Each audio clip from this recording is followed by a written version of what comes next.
पवित्र बाइबल का उत्पत्ति 21, जिसमें 1 से लेकर 34 वचन है।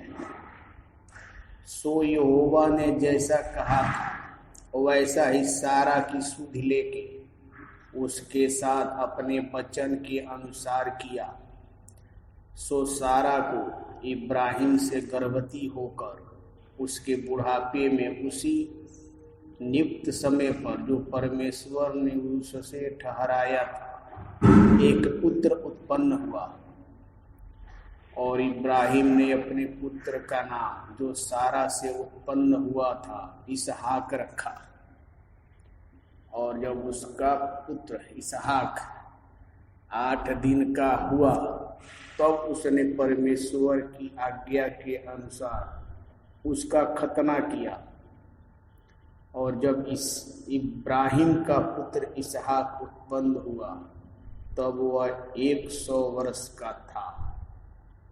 और सारा ने कहा, परमेश्वर ने मुझे प्रफुल्लित कर दिया है, इसलिए सब सुनने वाले भी मेरे साथ प्रफुल्लित होंगे।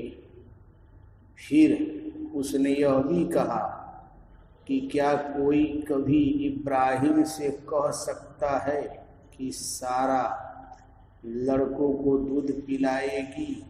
पर देखो, मुझसे उसके बुढ़ापे में एक पुत्र उत्पन्न हुआ है और वह लड़का बड़ा और उसका दूध छुड़ाया गया।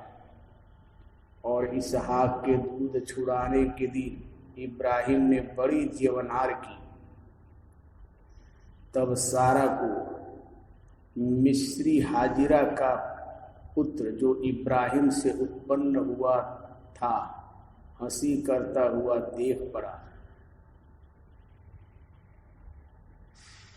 सो इस कारण उसने इब्राहिम से कहा, इस दासी को पुत्र सहित बरबस निकाल दे, क्योंकि इस दासी का पुत्र मेरे पुत्र इसहाक के साथ भागी न होगा। यह बात इब्राहिम को अपने पुत्र के कारण बुरी लगी। तब परमेश्वर ने इब्राहिम से कहा, इस लड़के और अपनी दासी के कारण तुझे बुरा न लगे। जो बात सारा तुझसे कहे उसे मान, क्योंकि जो तेरा वंश कहलाएगा सो इसहाक ही से चलेगा। दासी के पुत्र से भी मैं एक जाति उत्पन्न करूंगा, इसलिए कि वह तेरा वंश है। सो इब्राहिम ने बिहान को तड़के उठकर रोटी और पानी से बड़ी चमड़े की थैली भी हाजिरा को दी और उसके कंधे पर रखी और उसके लड़के को भी उसे देकर उसको विदा किया। सो वह चली गई और बेसेरवा के जंगल में भ्रमण करने लगी। जब थैली का जल चूक गया तो उसने लड़के को एक झाड़ी के नीचे छोड़ दिया और आसपास उससे तीर भर के टप्पे पर दूर जाकर उसके सामने यह सोचकर बैठ गई, मुझको लड़के की मृत्यु देखनी न पड़े। तब वह उसके सामने बैठी हुई चिल्ला चिल्ला कर रोने लगी। और परमेश्वर ने उस लड़के की सुनी और उसके दूत ने स्वर्ग से हाजिरा को पुकार के कहा, हे हाजिरा, तुझे क्या हुआ? मत डर, क्योंकि जहाँ तेरा लड़का है वहां से उसकी आवाज परमेश्वर को सुन पड़ी है। उठ, अपने लड़के को उठा और अपने हाथ से संभाल, क्योंकि मैं उसके द्वारा एक बड़ी जाति बनाऊंगा।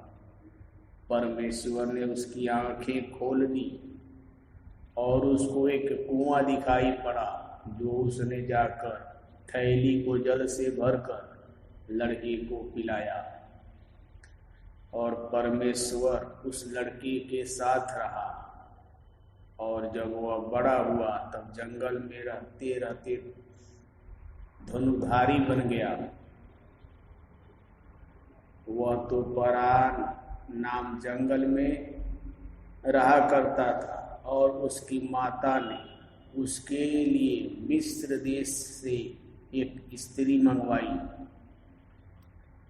उन दिनों में ऐसा हुआ कि अबीमेलेक अपने सेनापति पिकोल को संग लेकर इब्राहिम से कहने लगा, जो कुछ तू करता है उसमें परमेश्वर तेरे संग रहता है। सोयब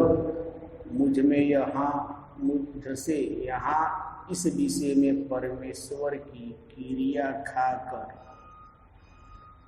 कि तू न तो मुझ में छल करेगा और न कभी मेरे वंश से करेगा, परंतु जैसा करूँगा मैंने तुझ पर की है, परंतु जैसी करुणा मैंने तुझ पर की है वैसी ही तू मुझ पर और इस देश पर भी जिसमें तू रहता है करेगा। इब्राहिम ने कहा, मैं क्रिया खाऊंगा। और इब्राहिम ने अबीमेलेक को एक कुएं के विषय में जो अबीमेलेक के दासों ने बरियाई से लिया था उलाहना दिया। तब अबीमेलेक ने कहा, मैं नहीं जानता कि किसने यह काम किया और तूने भी मुझे नहीं बताया और न मैंने आज से पहले इसके विषय में कुछ सुना है। तब इब्राहिम ने भेड़ बकरी और गाय बैल लेकर अबीमेलेक को दिया और उन दोनों ने आपस में बचा बांधी।